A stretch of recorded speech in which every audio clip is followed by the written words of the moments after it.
Backlash 2025 review ആണ് നമ്മൾ നോക്കാൻ പോകുന്നത്. ബാക്ക്ലാഷ് 2025 ആദ്യ മത്സരമായി നമുക്ക് കാണാൻ സാധിച്ചത് യുണൈറ്റഡ് സ്റ്റേറ്റ്സ് ചാമ്പ്യൻഷിപ്പ് മത്സരമായിരുന്നു. നിലവിലെ ചാമ്പ്യനായ Jacob Fatu fatal four way മത്സരത്തോട് കൂടിയിട്ടാണ് ടൈറ്റിൽ ഡിഫെൻഡ് ചെയ്തത്.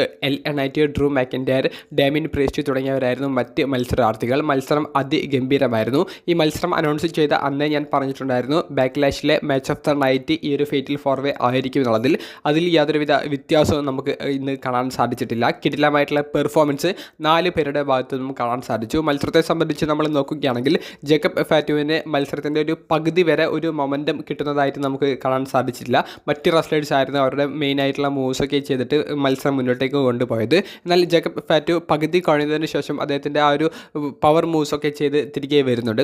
മത്സരത്തിൻ്റെ ഒരു ടേണിംഗ് പോയിന്റ്, അവസാന ഭാഗങ്ങളിലെ ഒരു പോയിന്റ് എന്ന് പറയുന്നത് ക്ലൈംബർ കിക്ക് കൊടുത്തുകൊണ്ട് ഡ്രൂ വിജയിക്കാൻ പോകുന്ന സമയത്ത് റഫറിയുടെ കാൽ പിടിച്ച് റിങ്ങിൻ്റെ വെളിയിലേക്ക് ഡാമിൻ പ്രീസ്റ്റ് വലിച്ചിടുന്നുണ്ട്. തുടർന്ന് ഡ്രൂവും ഡാമിൻ പ്രീസ്റ്റും തമ്മിലുള്ള ഒരു ഫൈറ്റ് ക്രൗഡിൻ്റെ അടുത്തേക്ക് പോകുന്നതും അവിടെ വെച്ച് ഒരു ബോക്സിൻ്റെയൊക്കെ മുകളിൽ കയറിക്കൊണ്ട് അടിയിലുള്ള ടേബിളിലേക്ക് ഡാമിൻ പ്രീസ്റ്റ് ഡ്രൂവിനെ ചോക്ക് സ്ലാം ചെയ്യുന്നതുമായിട്ടുള്ള ഒരു സ്പോട്ട് ചെയ്തു. അവിടെ ഒഫീഷ്യൽസ് വന്നിട്ട് ഈ 2 റെസ്ലേഴ്സിനെയും ചെക്ക് ചെയ്യുന്നുണ്ട്.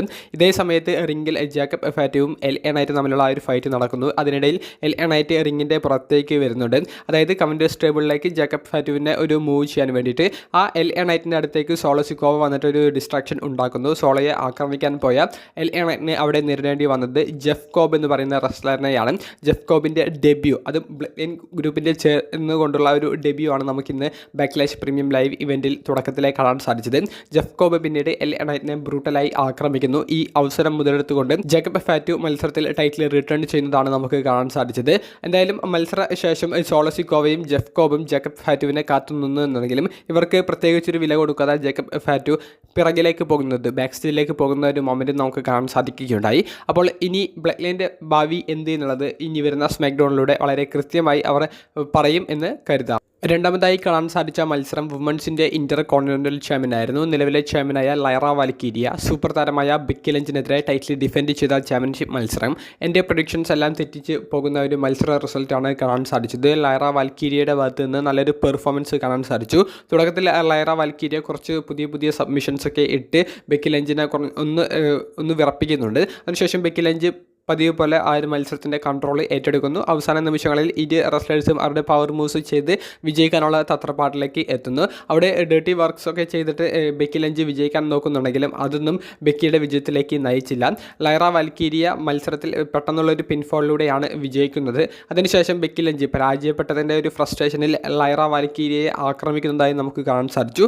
ലൈറ വാൽക്കീരിയയുടെ മൂക്ക് ഒടിഞ്ഞിട്ടുണ്ടോ എന്നുള്ളൊരു സംശയമുണ്ട്. എന്തായാലും ഒരു ചെറിയ രീതിയിലുള്ളൊരു പരിക്ക് ലൈറ വാൽക്കീരിയയ്ക്ക് നേരിടേണ്ടി വന്നിട്ടുണ്ടോ എന്നുള്ളൊരു സംശയം ബാക്കി നിർത്തിയിട്ടുണ്ട്. ലൈറ വാൽക്കീരിയ സക്സസ്ഫുള്ളി ടൈറ്റിൽ റിട്ടേൺ ചെയ്യുന്നതാണ് കാണാൻ സാധിച്ചത്. മൂന്നാമതായി നടന്ന മത്സരം നിലവിലെ ഇന്റർ കോണ്ടിനെൻ്റൽ ചാമ്പ്യനായ ഡൊമിനിക് മിസ്റ്റീരിയോ പെൻഡ എന്ന റെസ്ലറിനെതിരെ ടൈറ്റിൽ ഡിഫെൻഡ് ചെയ്ത ചാമ്പ്യൻഷിപ്പ് മത്സരമായിരുന്നു. ഈ മത്സരം അതിഗംഭീരമായിട്ടുള്ള ഒരു മത്സരമാണെന്ന് എനിക്ക് തോന്നിയിട്ടില്ല. ഈ മത്സരത്തിൽ ഉടനീളം അവർ പറയാൻ ആഗ്രഹിച്ച സ്റ്റോറിയും നമുക്ക് മുന്നിലേക്ക് പ്രസൻറ്റ് ചെയ്ത സ്റ്റോറിയും ജഡ്ജ്മെൻ്റ് ഡേയിലെ ഫിൻ ബാലറിൻ്റെയും ഡൊമിനിക് മിസ്റ്റീരിയോയുടെയും പ്രശ്നങ്ങൾ രൂക്ഷമാകുന്നതാണ്. അതായത് ഈ ജഡ്ജ്മെൻ്റ് ഡേ ടീം അംഗങ്ങളായ കാർലിറ്റോ, JD മെക്ഡൊണാൾഡ് തുടങ്ങിയവരൊക്കെ ഡൊമിനിക്ക് ടൈറ്റിൽ റിട്ടേൺ ചെയ്യാൻ വേണ്ടിയിട്ടുള്ള സഹായങ്ങൾ ചെയ്തു കൊടുക്കുന്ന സമയത്ത് ഫിൻ ബാലർ ആണെങ്കിൽ ആ ഒരു സഹായം ചെയ്യാൻ ഒരുക്കമല്ല. അപ്പോൾ അത് റഫറി മനസ്സിലാക്കുകയും അവരോട് ബാക്ക് സ്റ്റേജിലേക്ക് പോകാൻ ആവശ്യപ്പെടുകയും ചെയ്യുന്നുണ്ട്. പക്ഷേ എൽ ഗ്രാൻഡെ അമേരിക്കാനോ എന്ന റെസ്ലറുടെ ഒരു സഹായം ഡൊമിനിക്കിന് അപ്രതീക്ഷിതമായിട്ട് കിട്ടുന്നു. എൽ ഗ്രാൻഡെ അമേരിക്കാനോ പെൻഡയെ ആക്രമിക്കുന്നു. അങ്ങനെ ഡൊമിനിക്കിന് ടൈറ്റിൽ റിട്ടേൺ ചെയ്യാവുന്ന ഒരു അവസ്ഥ വരുന്നു. അദ്ദേഹം ടൈറ്റിൽ റിട്ടേൺ ചെയ്യുന്നതുമാണ് നമുക്ക് കാണാൻ സാധിച്ചത്. അപ്പോൾ എൽ ഗ്രാൻഡെ അമേരിക്കാനെയും പെൻഡയും തമ്മിലുള്ള ഒരു സ്റ്റോറി ഇനി റോ എപ്പിസോഡിൽ മുന്നോട്ടേക്ക് പോകും. അതുപോലെ തന്നെ ജഡ്ജ്മെൻ്റ് ഡേയിലെ ഫിൻ ബാലറിൻ്റെയും ഡൊമിനിക് മിസ്റ്റീരിയോയുടെയും ഒരു ശത്രുത, അത് ജഡ്ജ്മെൻ്റ് ഡേ എന്ന് പറയുന്ന ഫാക്ഷൻ സ്പ്ലിറ്റ് ആകുന്ന രീതിയിലുള്ള ഒരു മൊമെൻറ്റ്സിലേക്കും ഇനി വരുന്ന റോ എപ്പിസോഡുകളിലൂടെയൊക്കെ നയിച്ചേക്കാം. നാലാമത്തെ മത്സരം ഗുന്തർ വേഴ്സസ് പാറ്റ് മെക്ഫി തമ്മിലുള്ള സിംഗിൾസ് മത്സരമാണ്. ഈ മത്സരം എന്തിന് വേണ്ടി എന്നുള്ളൊരു ചോദ്യമാണ് ബാക്കി നിർത്തിയിട്ടുള്ളത്. പാറ്റ് മെക്ഫി എന്ന് പറയുന്ന സെലിബ്രിറ്റി കമൻറ്റേറ്റർ, അദ്ദേഹത്തിൻ്റെ ഈ ഒരു മത്സരത്തിലെ പരാജയം അത് എന്തിനു വേണ്ടിയിട്ടായിരുന്നു?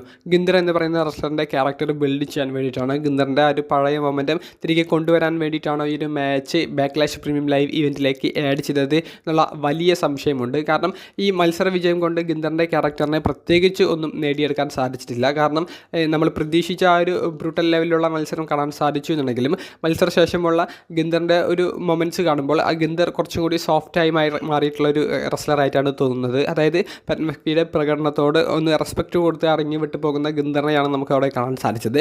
പക്ഷേ അത്തരത്തിലുള്ള മൊമെൻറ്റ്സ് കാണിക്കുമ്പോൾ ഗിന്ദർ എന്ന് പറയുന്ന ഒരു ബ്രൂട്ടൽ ലെവൽ മാച്ചസ് കളിക്കുന്ന റെസ്ലറിൻ്റെ ക്യാരക്ടർ ഒന്ന് സോഫ്റ്റ് ആകുന്ന പോലെയാണ് എനിക്ക് ഫീൽ ചെയ്യുന്നത്.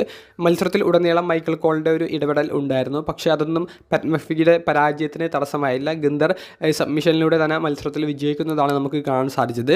ഗിന്ദറിൻ്റെ നെക്സ്റ്റ് സ്റ്റോറി മിക്കവാറും ഹോൾ ഓഫ് ഫെയിമറായ ഗോൾബർഗിന് എതിരെയായിരിക്കും.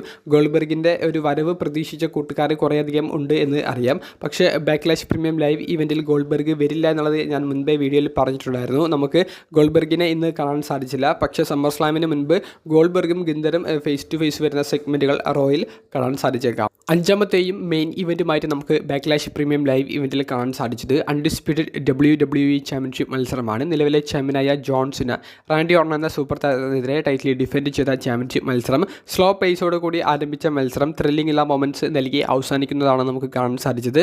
ജോൺസിനെയുടെയും റാൻഡി ഓർട്ടൻ്റെയും മത്സരം നമ്മൾ കാണുന്ന സമയത്ത് ഈ ഒരു പ്രായത്തിൽ ഒരു സ്ലോ പേസ് മത്സരം മാത്രമാണ് ഞാൻ പ്രതീക്ഷിച്ചത്, അത്തരത്തിലുള്ളൊരു ആരംഭം. പക്ഷേ എൻഡിങ്ങും കുറച്ചും കൂടി രസകരമായിരുന്നു എന്നാണ് എൻ്റെ വ്യക്തിപരമായിട്ടുള്ള അഭിപ്രായം. നിങ്ങൾക്ക് എങ്ങനെ ഫീൽ ചെയ്തു എന്നുള്ളത് കമൻറ്റ് ബോക്സിൽ ഇപ്പോൾ തന്നെ രേഖപ്പെടുത്തുക. അപ്പോൾ മത്സരത്തിൽ കുറേയധികം മൂവ്സിനെ കൗണ്ടർ ചെയ്തുകൊണ്ട് റാൻഡി ഓർട്ടൻ RKO ചെയ്യുന്നുണ്ട്. അതിൽ ആദ്യത്തേത് ജോൺസിനയുടെ ഡബിൾ A എന്ന് പറയുന്ന മൂവ് കൗണ്ടർ ചെയ്ത് റാൻഡി ഓർട്ടൻ ചെയ്ത RKO ആണ്. കുറച്ച് മൂവ്സിൻ്റെ ഉള്ളിൽ തന്നെ ഷോൾഡർ ബ്ലോക്ക് എന്ന് പറയുന്ന സീനയുടെ മറ്റൊരു മൂവിനെയും കൗണ്ടർ ചെയ്തുകൊണ്ട് ഒരു RKO റാൻഡി ഓർട്ടൻ ചെയ്യുന്നുണ്ട്. പക്ഷേ അവിടെയൊന്നും റാൻഡി പിൻ ചെയ്യാനോ അല്ലെങ്കിൽ വിജയിക്കാനോ സാധിച്ച ഒരു സിറ്റുവേഷനിൽ ആയിരുന്നില്ല.